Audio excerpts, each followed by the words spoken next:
I'm Kay Bess, and this is The Beehive.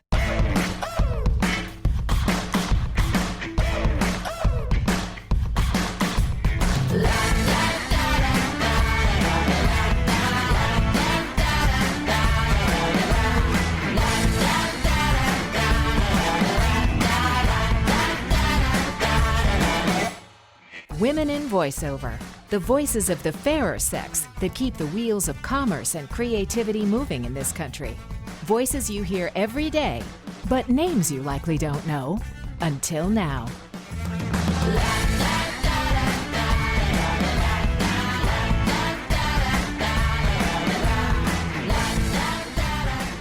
Hey everybody, my guest today in the Beehive is Yeni Alvarez. Yeni Alvarez, welcome to the Beehive. Thank you. So, I usually start by asking how you began in voiceover. And let me first just say, you are Cuban American. Mm-hmm. So, you were raised in Cuba or you were raised here? Or how did you come here? I was born in Cuba. We escaped when I was 10 years old. We flew to Panama, waited for the visas to come in, and the visas didn't come in. So we were there for about a year and a half waiting. My aunt in Miami brought my family over from Panama, paid coyote after coyote after coyote. They all took the money and ran. And the seventh one said, okay, I'll take you across the river. And we flew to Mexico, drove to a tiny little village across from McAllen, Texas.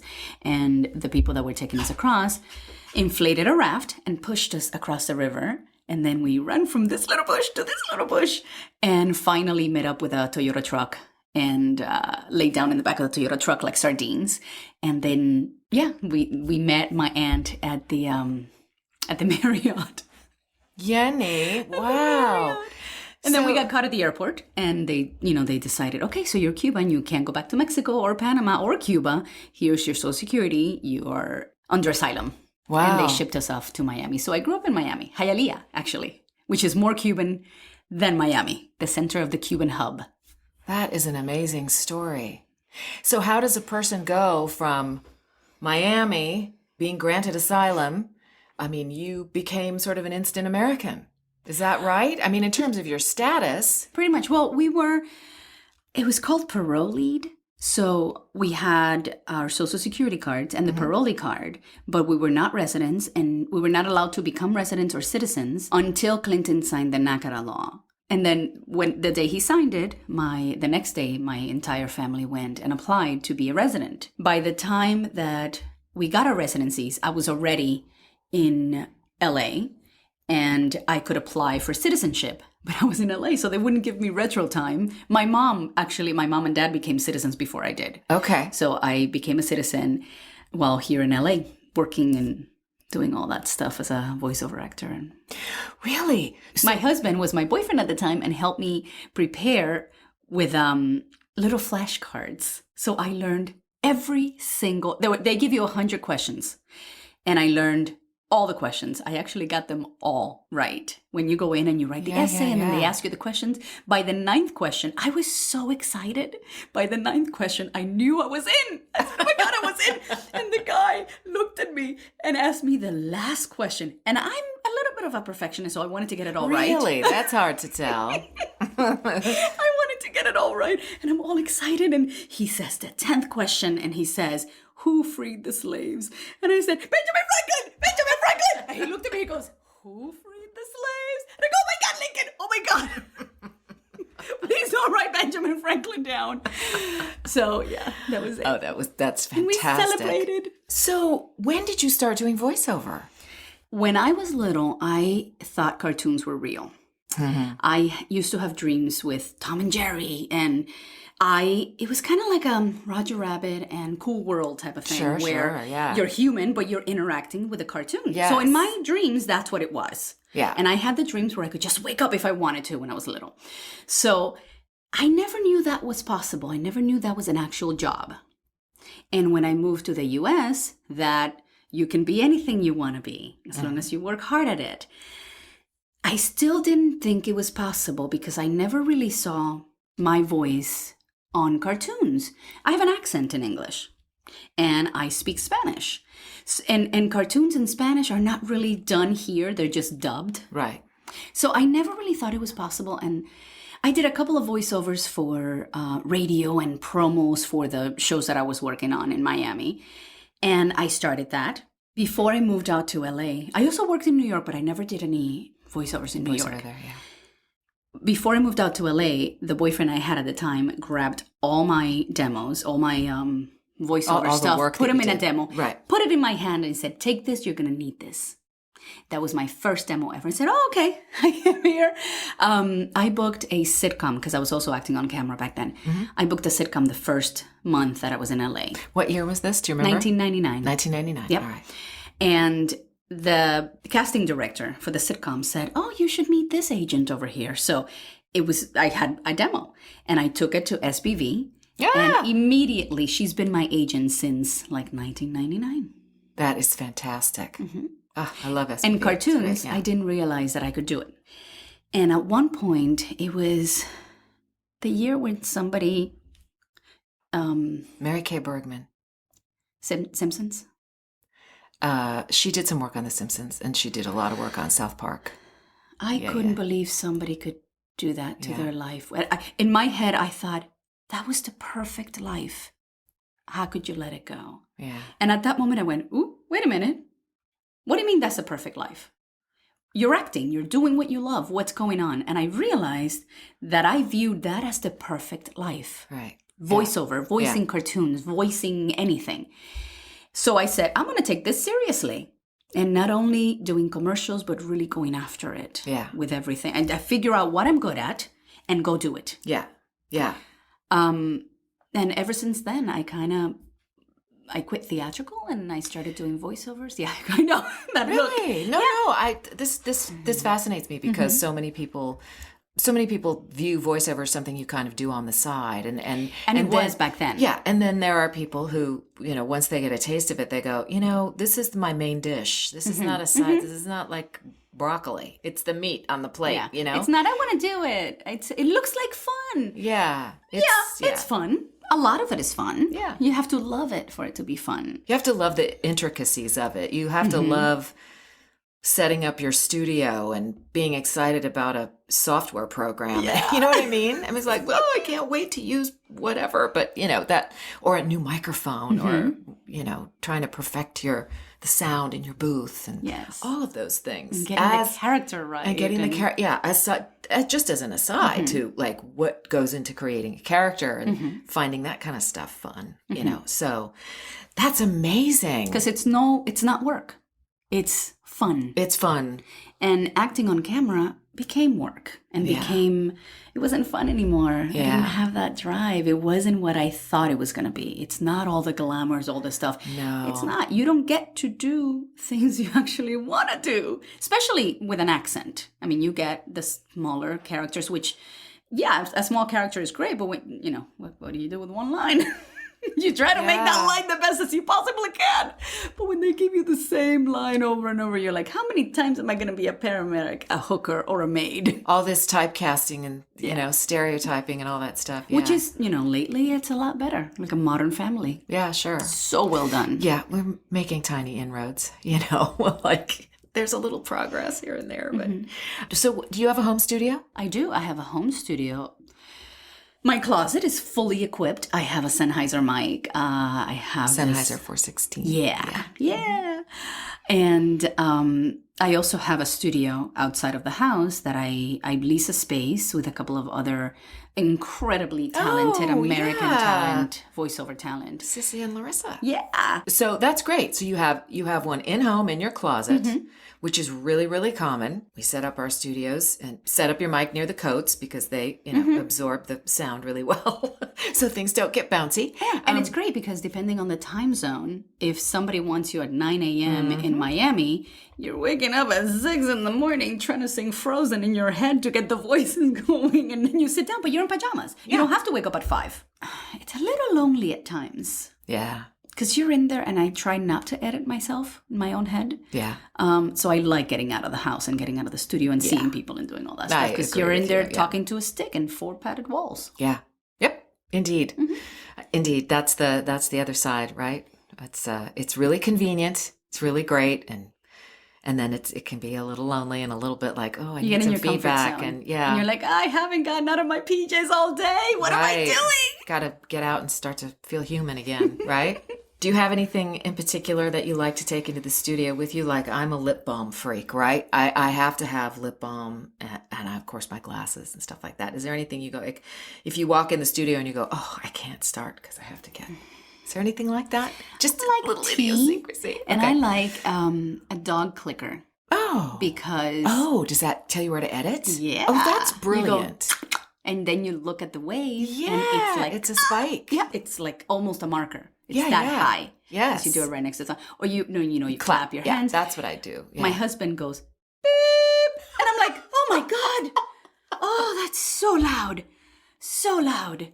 Because, yeah, he does voiceover too. We met, nothing to do with voiceover. We met at the airport in New Orleans. Were you getting on the same plane? Yes. So yes. Funny. But he was... That's amazing that you can meet somebody on a flight. And we do the same. I mean, he's also an on-camera host and producer, blah, blah, blah. And he was the father in Jimmy Neutron.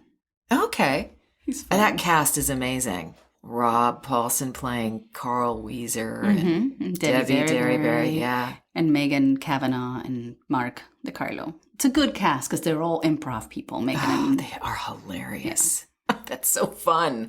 And you met him on it. So you met him at the airport? At the airport, yeah. Like sitting waiting for your flight? Mm-hmm. Pretty much. He was shooting Taste of America for the Travel Channel. Okay. And I was there. It was Halloween weekend, and I had been invited by an ex-boyfriend. At the time was an ex, but when he invited me, it was a boyfriend, to a masquerade ball wedding, Halloween weekend, Jackson Square Park, presided over by a voodoo priest. I could not say no to that. As a matter of fact, when he decided not to go to the wedding, I said, I am still going, and you're getting my ticket. So I met Mark, coming back. And I was upset. I was like, I don't need to meet any men. I'm fine by myself. And all of a sudden, there he was.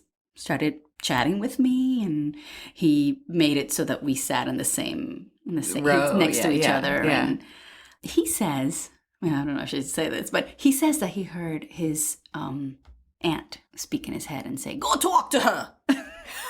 Go talk to her. Oh my, that's hilarious. So, because he said, I never talk to people at the airport. As opposed to me, I talk to everybody.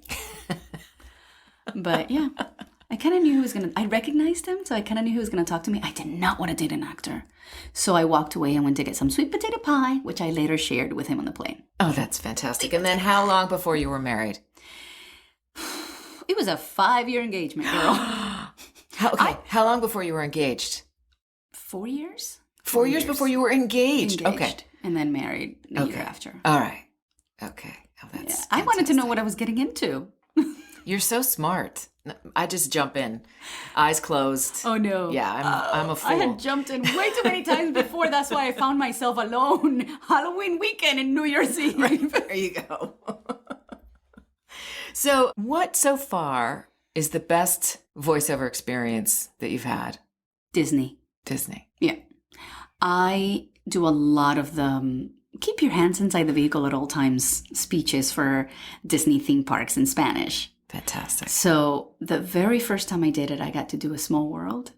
Oh, and that like a dream job. I know. Right? That was huge for me. Yeah. And it's going to be there forever and ever. And when I got invited to do Voices of the Parks at D23, I met this cute little girl that came up to me and said this speech right back to me. Aww. And said, I just wanted to say thank you because I learned Spanish because of you. And I know. That's so awesome. Know.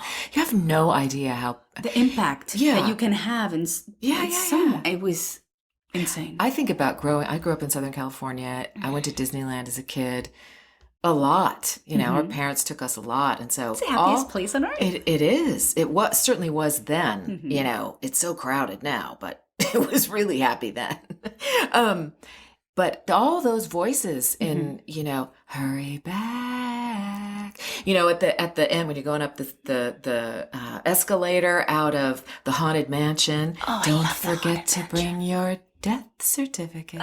I just, oh my God, I loved all those voices and I always wanted to do keep your arms and legs inside. That how silly is that you're like, I want to say that, and I finally got to do one. I didn't do much, but for Disney Tokyo, I did a couple of rides where they don't have my Spanish in at Disney English. Tokyo. Yeah.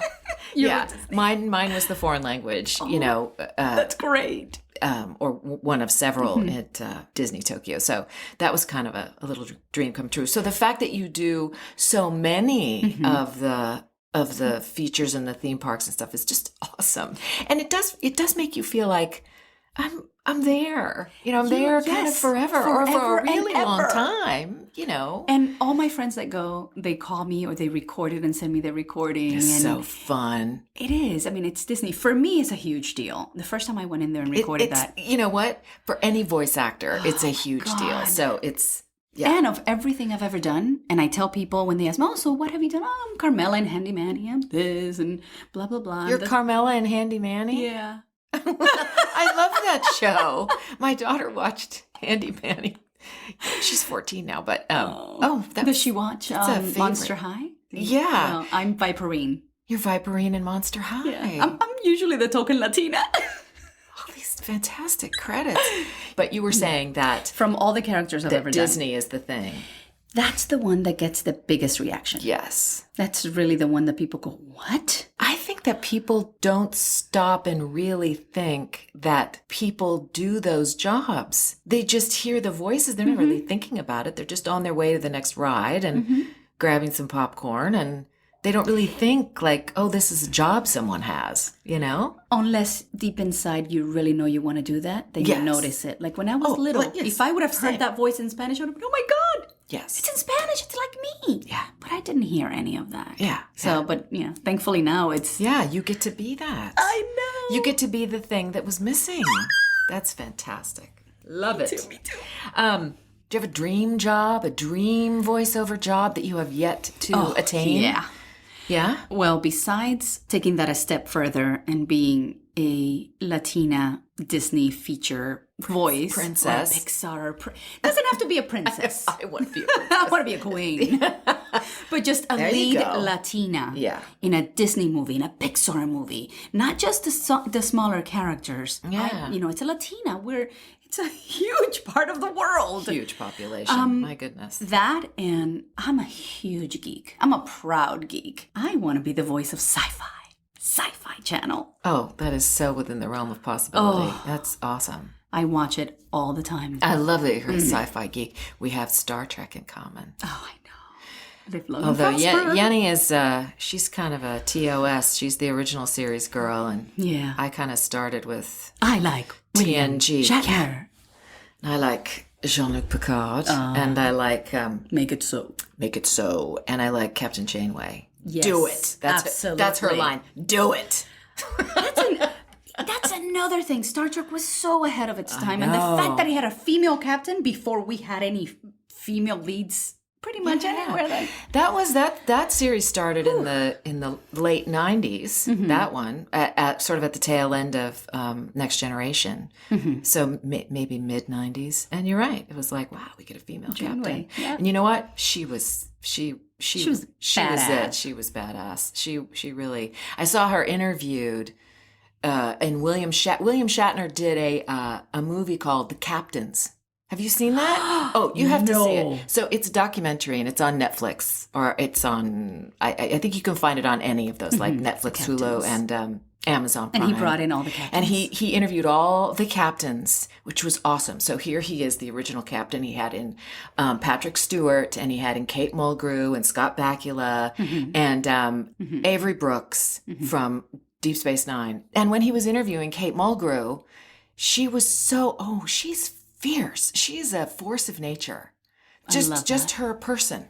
She's so straight ahead, honest. She's this Irish spitfire, she's amazing. And she said that she commented about herself that she owned that character, that nobody could do it the way she could do it. And she was right. I mean, but she was so clear, and she did. And you can see, and I've watched it a million times, that, each episode of this series a million times, and you can see the progression of the strength of her character as each season goes by and stuff. It's great. But I love, you're right. I mean, just ahead of their time for sure. Women of color in the original series. Just amazing. Uhura Love it. In a principal role. Yeah. And the first interracial kiss on television. Yeah. I knew Klingon when I was young. I had a Klingon dictionary. Really envious of that. One of some of my favorite lines from that series are from Worf. When he, I don't know, one of the movies, but he's going through this mating ritual. He's going through puberty. Everybody on this planet, they're like all sort of going through puberty again. So they're all like raging hormones. And he has this he's got like a really big zit on the end of his nose. And the captain is like, what is that? And Worf is like, it is a gorge. Gorge. Oh. And then he's That's looking not a really nice saying. Gorge. Gorge. But it's so Klingon. And then he says, he asks him like, you look a little perturbed, and he says, what is it? Oh, it's such a great line. I have an odd craving for the blood of a live kolar beast. Oh my God. I just love Klingons. I do. want that as my ringtone. Right?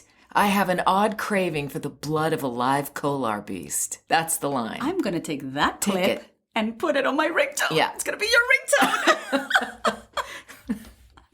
Now we've had our Star Trek diversion here. So when you started doing voiceover and you were working as an actress, were you also doing other odd jobs? Did you ever wait tables or were you just in it? I got here, I was very prepared.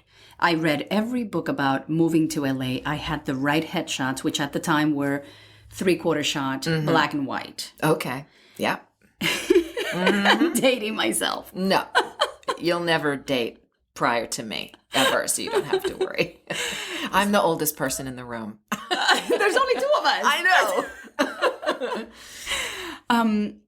So I came very prepared. Yeah. I knew who I was sending out to. I had my resume. I had everything. I had even the right envelopes, which it was a big 8x10 envelope, and you could see through it, so they wouldn't have to open the envelope to see your headshot. They would see your face by grabbing the envelope. So I smart. sent it out to a bunch of agencies. The only one got back to me, and it was the first one I met with, and within a month I had an agent.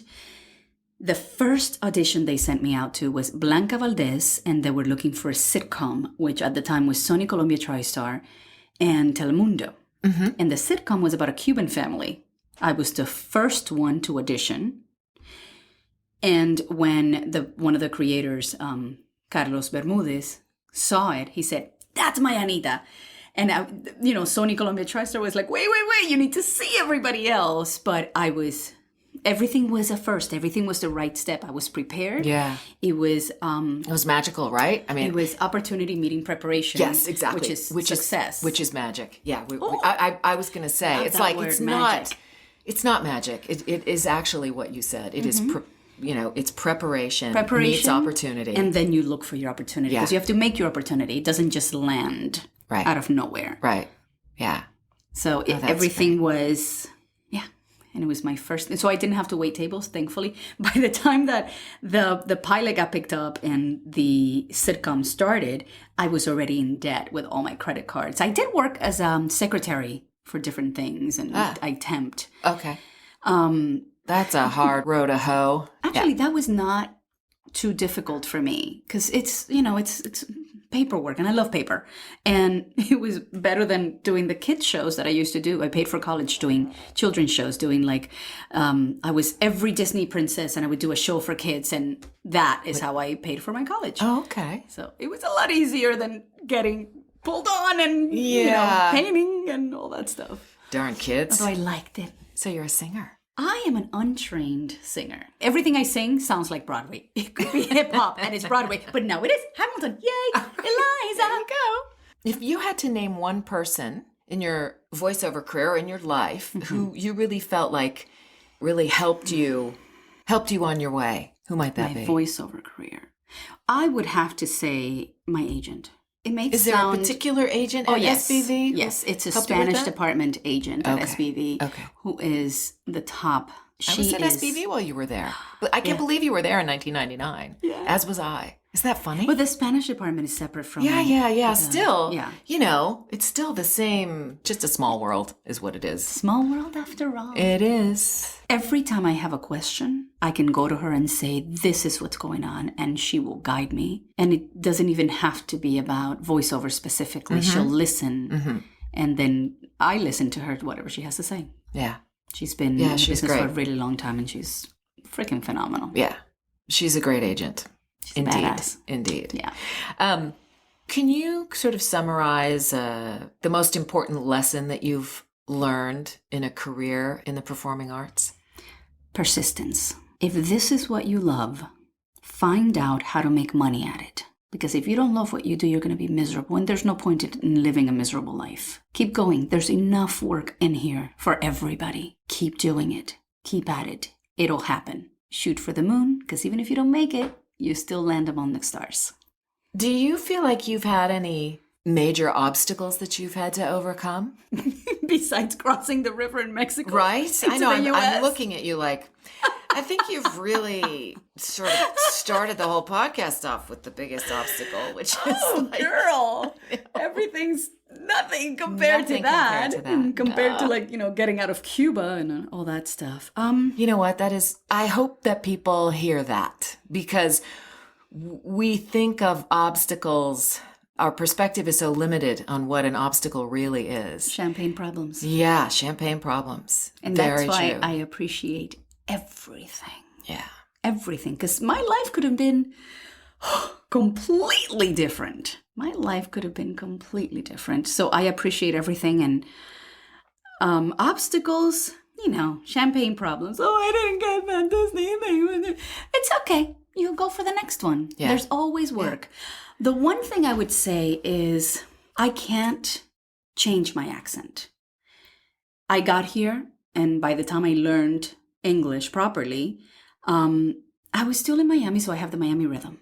Mm-hmm. I'm still Latina, no matter what. My attitude is Latina. So I will never be able to do the American market. In the way that I will. Correct. Right. And there's fewer roles in the American market for my accent. Yeah, understood. That's really my only obstacle. But I'm okay with that. It doesn't seem to me that you perceive it as an obstacle. I mean, I think you are so who you are, and it's a little bit like knock on the doors that are open. You know what I mean? Yeah. Which is how I view work with regard to, because so many people say, well, this is, all this voiceover work is mostly for men. How do you compete with men? What about promo and trailers? It's like, I don't knock on those doors. I knock on the doors where, what can I do? Yeah, and let me give you a little change to that. Yeah.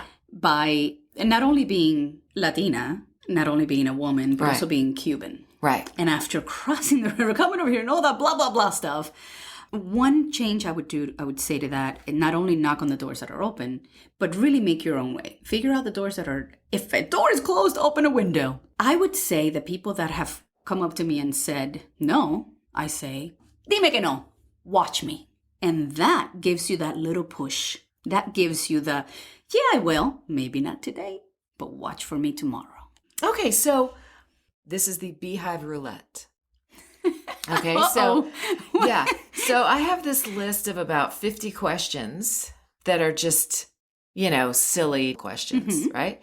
But, and I'm going to ask you 10 of them, but you have to pick the numbers. So if you say, oh, okay, I'll take 25, then I'll read the question that corresponds with number 25. Does that make sense? Yes. Okay. Let's start with an easy one. Number 1. Uno. Were you named after anyone? That's a great question. My name is Yeni Alvarez. It's supposed to be Jenny. My mom wanted to name me after this Italian singer, I think, Jenny Luna. And in Cuba, they did not allow you to name, Jenny is an American name. Okay. So it's against the revolution. So there's this huge, 20-year gap where all the names of the kids were Yeni, Jane, Gia, Joni, Yesenia, they're all with Y's because the government did not allow anybody to name their kids after American names. Wow. So Yeni is Cuban for Jenny.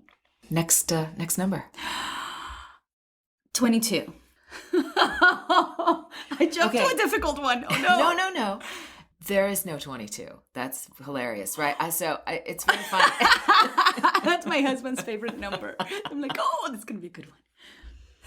Should we go to another one? Oh, yeah. 13. 13. Yeah, lucky number. Okay. Do you untie your shoes when you take them off? Nope. No, I do not. And a lot of times they're heels, so you just boop, boop. Yep. You kick off your shoes. I do, girl. I do. Okay, next number. 7. If you were another person, would you be friends with you? Yeah, I'm pretty fun. Yes, indeed, you are. And I think I'm always happy and laughing because there's no point in not being happy in life. You wake up every morning and you make a decision. Are you going to be happy today or are you going to be sad about where your life is? I choose to be happy because everything can be solved.